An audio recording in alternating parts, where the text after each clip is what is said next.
record on this computer. Live. Okay. I guess oh no, see, it's asking. Okay, hold on. Give me just a second. I don't understand. It worked seamlessly the first week. And then Which channels are you trying to go to? I'm going to Facebook and LinkedIn.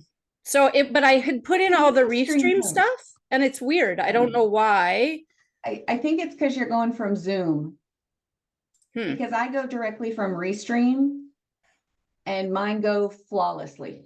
Oh, interesting. And so, okay, maybe I'll try that. And you can invite up to 10 people into your Restream account for like interviewing with no issues.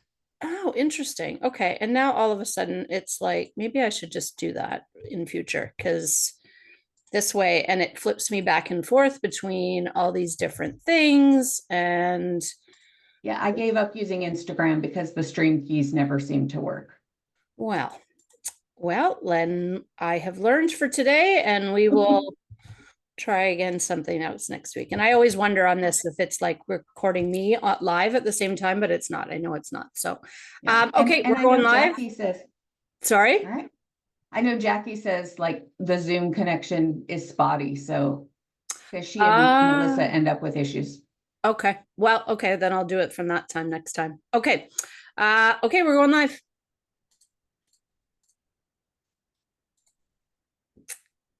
Good morning, everybody. My name is Heather DeSanto, and I'm the owner of DiSH Events. And I'm here on another Friday at 10 a.m. on LinkedIn and hopefully Facebook for What's Your DiSH Conversations. And this week, I'm super excited to be joined by Kathy Feather. We're going to talk all things what to do right in your business, whether I would say arguably, and Kathy will tell me in a minute, whether it's from a big corporation perspective, as well as the entrepreneur side of things, like myself and Kathy are into. So what's your DiSH Conversations all about? I invite guests and people that I've met through my networking and life to join me on Fridays at 10 a.m. to talk about them. What's their DiSH, meaning the who, what, why, where, and how of how they show up in their life, their business, or what I like to call the business of life. So with that, I will just open it right up and invite Kathy. Tell us, what's your DiSH all about? Thanks, Heather. Great to be here. Thanks, everyone, for coming today. I am a 20-plus year project manager, and with that, I worked in consulting for a number of years, consulting with military and consulting with small businesses and nonprofits in a lot of cases, and learned how to work in a lot of different business types. And as I aged and as the pause, as we call it in the travel industry, happened, life priorities changed, and I've kind of gone to work for myself, really helping those small businesses with their strategic planning and back office operations that are so important to really keep things going and allowing you to function on your business and really focus attention there. So I'm excited to be here and excited to share what I can to help you all about. That's amazing. So it's interesting to me that we're talking about the strategic planning of things because so for myself, I had an 18-year career in corporate, and it was very important to have standard operating procedures. There was always a strategic plan from the top into the individual departments. And what I found for me when I went into the entrepreneurial side of things, you're doing everything. And so it gets a little overwhelming. And I would hazard to say a lot of businesses forget about the not necessarily the strategic planning part of it, but definitely the standing operating procedures. And so I'd love to ask you to share why it's so important for an entrepreneur to get into strategic planning and how that, from your perspective, what that looks like and how often should you be doing it and all that good stuff. Yeah, so standard operating procedures are super important for the small solopreneur because you never know when you have to step away from your business for a family emergency, when you want to take a vacation, whatever that time off may be for. You want to go to a conference and you really want to focus on that conference. But without a standard operating procedure, people don't know how to step into your business on your behalf and do that work for you, which means you're still 100% attached to your business. So I always like to say you want to have them in place before either the emergency happens or before you really are ready to make that first hire. Because helping to train when you have what you do documented and you've come up with the most efficient way to do it is going to be the easiest way and the most seamless way for you to onboard a virtual assistant, onboard an HR consultant, and really just manage your business. It also helps you gain clarity in what you actually do. Let's admit it, we all get tired sometimes and we try and cut corners. And it's when we cut corners that our client experiences and our customers, they just don't experience what they're used to experiencing from us. And you want that experience to be seamless and you want that experience to be consistent. And that's really what it helps you to do because you need to follow those procedures just as importantly as anybody else in your business. Yeah, that's so interesting. Yeah, I definitely it's funny as we're talking and just the course of events in my entrepreneurial, I realized so I used to own a space in the community that I live, an event space, because I'm an event planner, and I didn't admittedly have standing the procedures in place, and through somebody else that I was working with, we brought on a summer student. And I'm remembering now as you're talking about how she stepped in and started doing things because she didn't have those procedures, and then how uncomfortable I felt because she was doing things and from a very good place, don't get me wrong, but not the way I would do it. And so, and then if you're a little bit of a control freak like I am, there was a lot going on in like, I'm really grateful that you're taking care of things, but this isn't the way that I would do it. And if I had those procedures in place, like you say, to hand them to that individual or anybody as you move forward, it would have been really helpful, I think, more for her than even me, because I think sometimes she felt lost. And so, note to self as I'm moving into a different direction. It absolutely does make all the difference. And the other thing, I know you talked about timeline. You know, some good timelines are to always review it at least on an annual basis.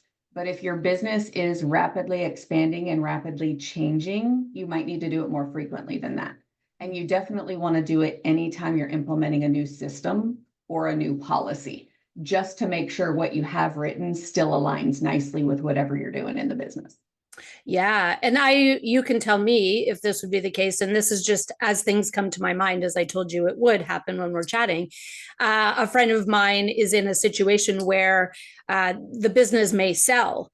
And so I would say that that's probably another good situation to have them, because then it makes it much more appealing, I would say, probably from a buyer's perspective on, well, they've got their stuff together. So I'm more likely to really look at the opportunity. Much more stable when you have them in place and much more, we'll just call it, you have a better persona and it just looks more appealing to buy.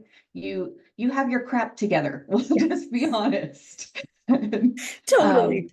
And so it really does. And the other thing is when that person takes over, they have something to start with, but they also are going to want to recognize they may not want to operate in exactly the same way. And ensuring the client experience through those changes is as seamless as possible, and having those conversations with people. Hey, we used to have an online booking system. Now we're going to go to phones because we really want to ask a couple questions up front, and we don't want to have that out in the cloud system. We want to have that verbally with you, you know, those kind of things. Yeah. So then now I just like to get right into the deep dive of how you help your clients. So is it a case where, because I know you have a breadth of experience, travel side, and then obviously the strategic planning side, but walk me through what it would look like when a client approaches you to want to work with you. Yeah, so in many cases, the client does have policies and procedures that they're doing. They just don't necessarily recognize that. And so it's having the initial conversation. What are you doing every day, every week, every month, every quarter in your business, and let's get that documented. And sometimes that feels overwhelming. You might have a list of like 50 items, and obviously writing 50 procedures up front is daunting. And so, the best first step anybody can do is, use a screen share and capture what you're doing online if it is a computer-based function in your business, because at least then if someone else came in to do it, they have something to go off of. Most importantly, though, if you're recording it, talk to yourself as you're recording it, so the understanding of why you're doing the things is in there. So as you're documenting, there's definitely templates online. I have a number of templates I use with the businesses I work with. And really it is having that conversation. Okay, show me what you do. And I ask questions. Okay, why did you make that selection? Why did we do this? So that it's not just the what, it's the how and the why. So that when someone is doing it, they're doing it in exactly the way you would expect in your business. And it definitely improves quality, it improves consistency, and you just go from there. From a strategic planning perspective, at a minimum, you want to be doing that on an annual basis. And if your business is pretty volatile, consider doing it on a quarterly basis. And it really is analyzing a number of different areas in your business and how those are functioning, and then prioritizing the most important, the biggest pain points that you need to resolve immediately to prioritize that list of things to do. Interesting. So many things are going through my mind. And I'm kind of putting you on the spot here. So from an events perspective, it's a business and it's a framework, but it's a one-off every single time there's an event. But I would say, and you can correct me, and maybe you have a template for it, because we're having this conversation, because I would admittedly say I still don't have those things in place. So I'm not going to lie. And it's because I will be the first to admit, I don't have every single one documented in my business. I have videos, I go out and I help people, but let's be honest, we change things and we don't always document it along the way. Yeah. Okay. Thank you for making me feel better, because I would think that's what you do. So everything's in place for you. But like you say, I have a number of them, but I really haven't thought about my onboarding when I hire. Because I haven't hired for my business yet. Right. But I have an onboarding for my clients that's documented, but certain things that are coming next haven't been thought through. Oh, I love it. That's yeah. And this is what this is all about. It's truth, it's honesty, because we're not all perfect, right? Yeah. And like we were saying, there's so many buckets in an entrepreneurial's journey that you have to take care of, that sometimes that one gets set aside, even though it's super, super important. So yeah, a super one is payroll. If you have contractors, 1099s, freelancers, whomever is working in your business, you want to make sure they're getting paid. And you want to keep them happy with that. So documenting your payroll policies is super important to get done up front. I just pay myself, so I haven't done that yet. Right. Yeah. And I guess, you'd wait until when you're ready to get a virtual assistant or something, or what that would look like for you. I love it. I'm curious. I'm just going to go into the travel side of your, do I say former life? Do you still do it? I still do it. So I started in 2019, just before the world shut down. Right. So we all know where that went. But really, one of the biggest reasons I opened the other side of my business was I found many of my travel clients were either super busy managerial professionals in business, or they own their own businesses. And they didn't have the processes in place to be able to step away. So they were missing their kids' ball games, dance recitals, you name it, they couldn't get there. And pre-pause, many of us did the same thing. Right. Post-pause, we've all kind of reevaluated our priorities. And so really the other side of my business was to help people set those up so they could enjoy life in whatever way that means to them. Yeah. And I think more of us, to your point, want to have that. I think that's that pause, while it disturbed a lot of businesses, it disturbed mine as well. And things like that. It really, I think people now are more inclined to want to take that time because they got used to doing so. And interestingly, what just popped in my head is, again, going from corporate to entrepreneurialism. When that happened, I remember pre all of this, and when I was in corporate,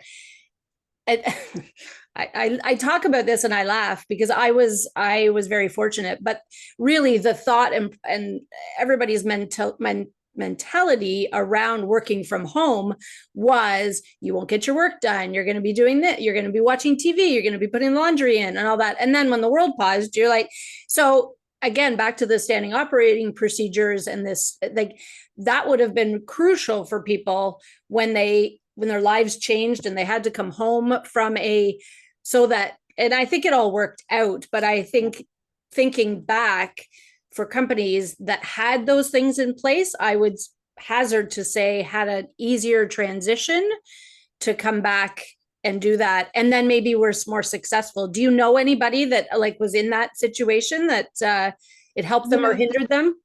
The company that I worked for was a logistics company, and the world of logistics changed. Yeah. Planes were grounded. So I don't think the general population recognizes how much of the goods we buy are flown in the bellies of those aircrafts, of commercial aircraft that we're all flying in. Yeah. So when the vacations paused, so did all those aircraft. Huh. And so what went from procedures that typically our staff would touch 1 or 2 times throughout the whole transfer process of moving freight went to 12, 13 touches because flights were canceled that they were scheduled on. A truck didn't make it where it needed to go. Different things happening. And so those procedures had to be rewritten on the fly for what was going on. And, great company to work for. They did a fantastic job. We kept goods going. And a lot of freight was reprioritized, whether it was medical or food or what have you. But just kind of keeping all of that in mind. And we don't think about that on a daily basis, but it's pretty big and impactful. Yeah. Yeah. I think that would have been a big smack in the face when you're like, oh, for those that maybe didn't have them in place and things like that. I think that's, it's really, really interesting to me.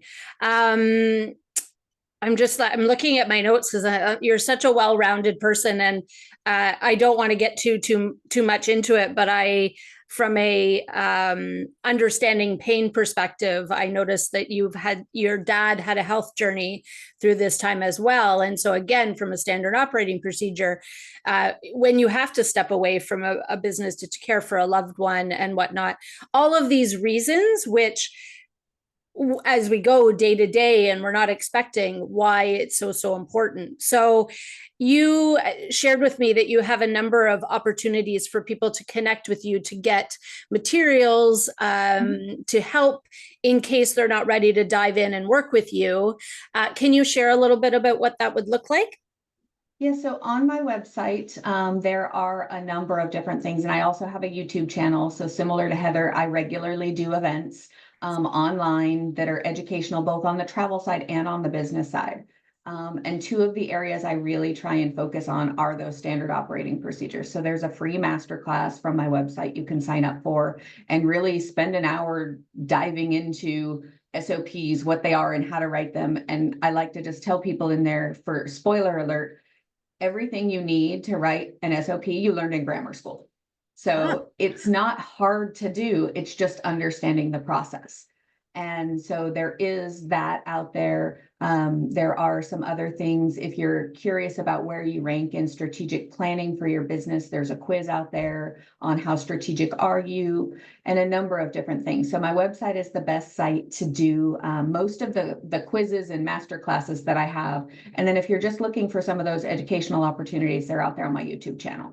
That's amazing. And your YouTube channel is Kathy Feather, or do you have a different name for it? It is K Feather Solutions, LLC. Love it. And then your website as well, just so we'll put the links in. But again, it's just an opportunity for you to share your dish. Yeah. Yeah. So website is the same, www.kfeathersolutionsllc.com. Super simple. Super simple. I love it.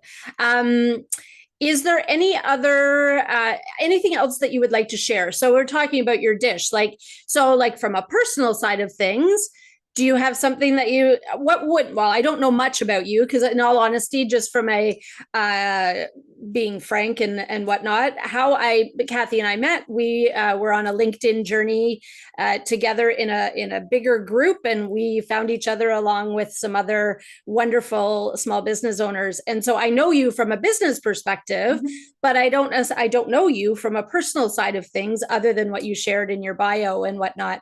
So, like, what do you like to do for fun? Like, what's Kathy outside of doing standard operating procedures? I would love to say I know what that is, but it's changed. So I was a runner pre-COVID, and a number of different things aggravated some underlying conditions that were long ago encountered. And so my running days are behind me, at least for the foreseeable future.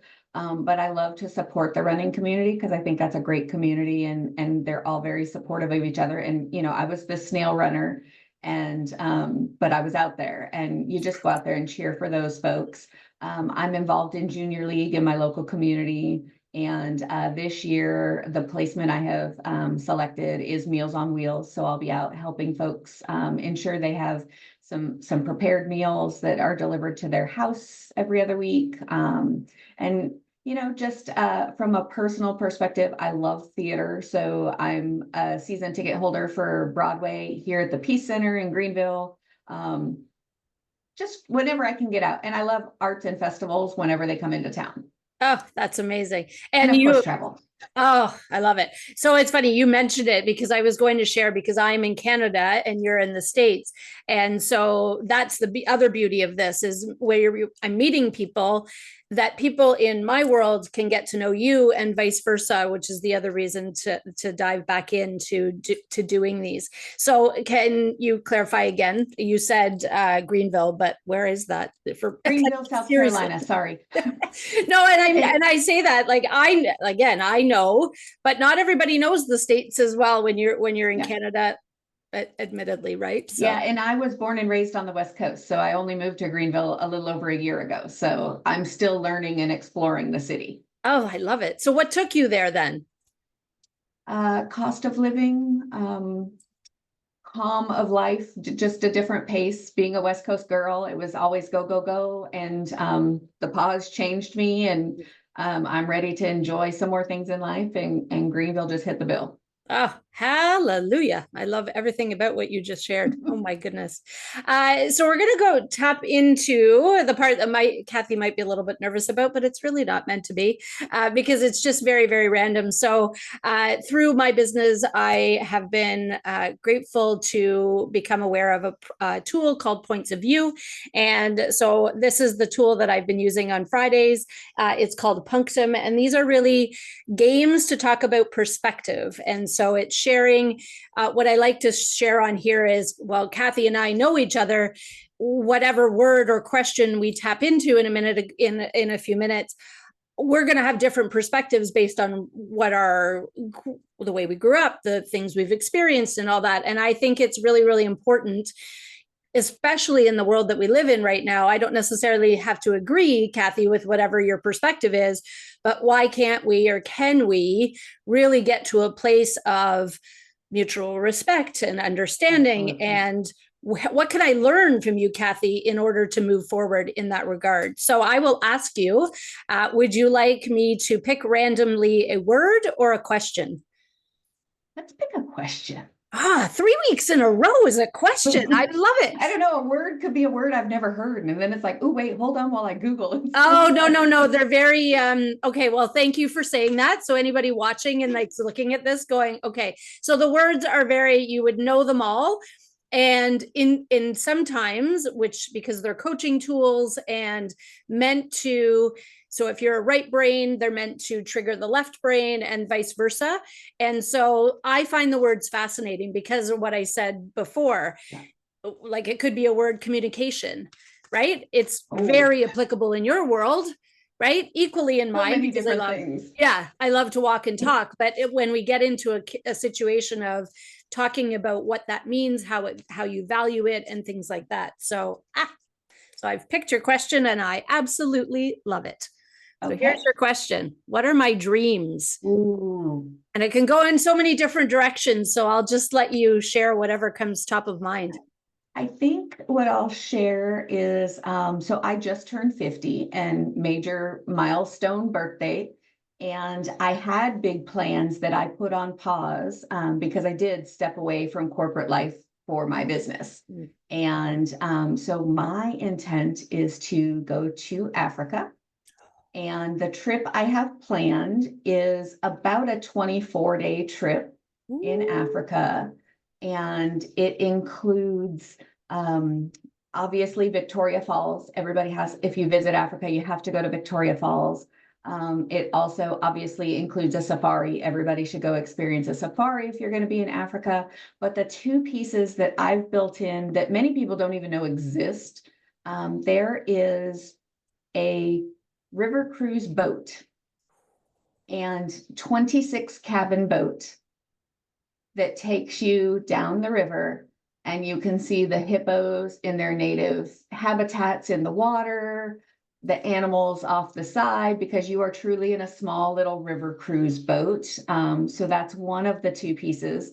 And then the other is these fantastic old trains. So they have restored a classic, I'll call it like Orient Express type train, and you can take a rail excursion through some of the areas of Africa. And so like I'm adding those pieces on. So that's been my dream now for about 3 years. I started planning it a number of years before the 50th. It's like, what am I going to do?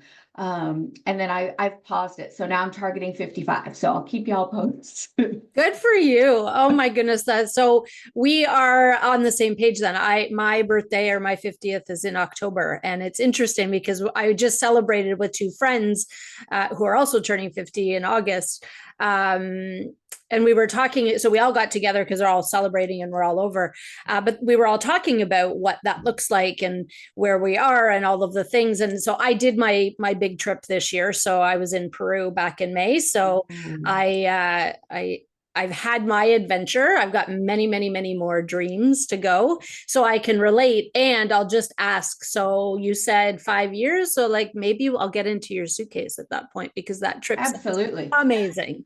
It would be really interesting. So is that something, and I'm just going to ask it because is it a dream to do it alone, or is it hopeful that you'll find some companions to do it with in the future? What does that look like?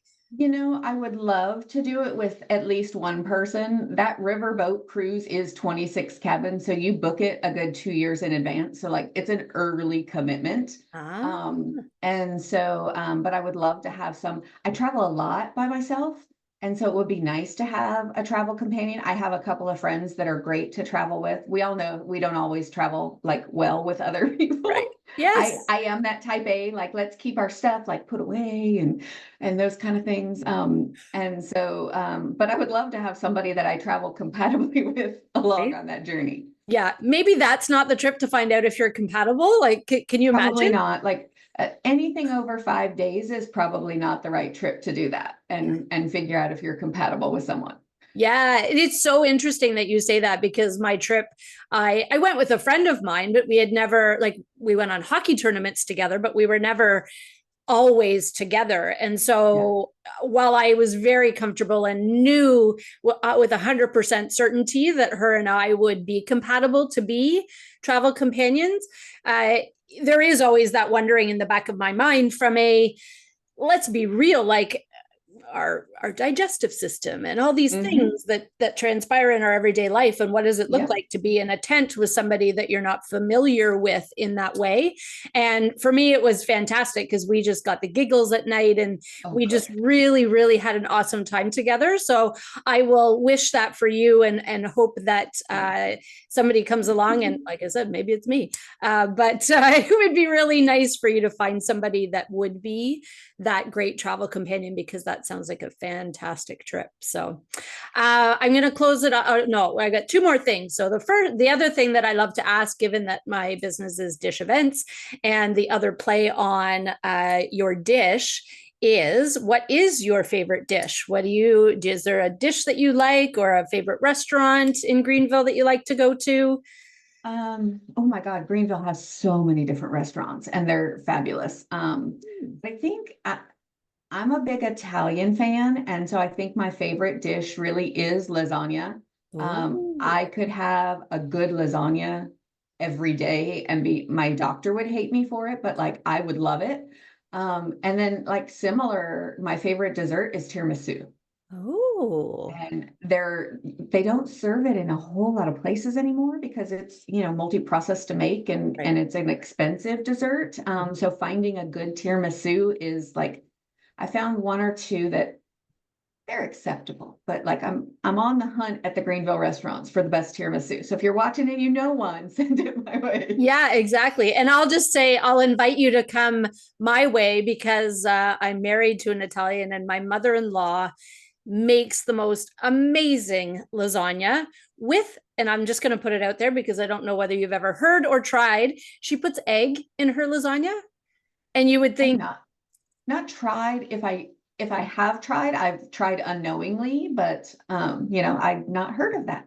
yeah. So, and it's dynamite. And truthfully, the first time I was like, oh, that's interesting, but it's dynamite. And then similarly, she makes a really, really good tiramisu. So I'll invite it. I'll throw it out that you'll come Yeah, this way and get to enjoy her food at some point in time in your life.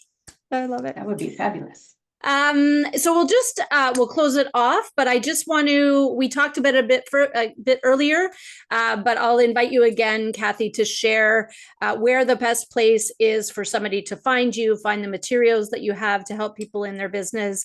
And yeah, and LinkedIn, obviously, we're doing a LinkedIn Live. Yeah. Is that your primary source of making connections with people? So from a social media perspective, yes. And then the other one is my website. So you can email or book a call or just take the quizzes and things that are out there. If you just want to do that under the radar and not speak with me, totally fine too. But yeah, so website and LinkedIn would definitely be the keys. Awesome. So I'll invite you to put those links in after the fact so that it's easy to navigate for anybody that might want to connect with you. Kathy, it has been my absolute pleasure to chat with you this morning. Your dish is awesome. And I just really appreciate you for when I mentioned it on our call about a month ago, you were the very first one to jump in. And to me, that's huge because it means that you're really passionate about what you do. That's what I think from my perspective, but also just open. It's interesting to me how I've been sharing that this is what I'm back doing and the trepidation that some people have with getting on and being live. And I always tell them it's my intention to make it the easiest thing possible. So I hope I did that for you today. You absolutely did. And if anybody is uncomfortable, send them my way. I'm happy to like actually confirm that for them. Oh, I love it. I love it. Well, again, thank you, anybody that's watching today. If you're watching the repeat, thank you again for doing so. Again, my name is Heather DeSanto. Please, if you're interested in joining me on a Friday at 10 a.m., please reach out to me on LinkedIn or I'm hoping this is on Facebook. So any friends that would like to share their dish, please do reach out and I would be honored to have you as a guest. So thank you, Kathy. I'm Thank wishing you, you a Heather. wonderful rest of your Friday and weekend. And I hope I talk to you soon. Thanks. Have a good Thanks. one. Bye, everyone.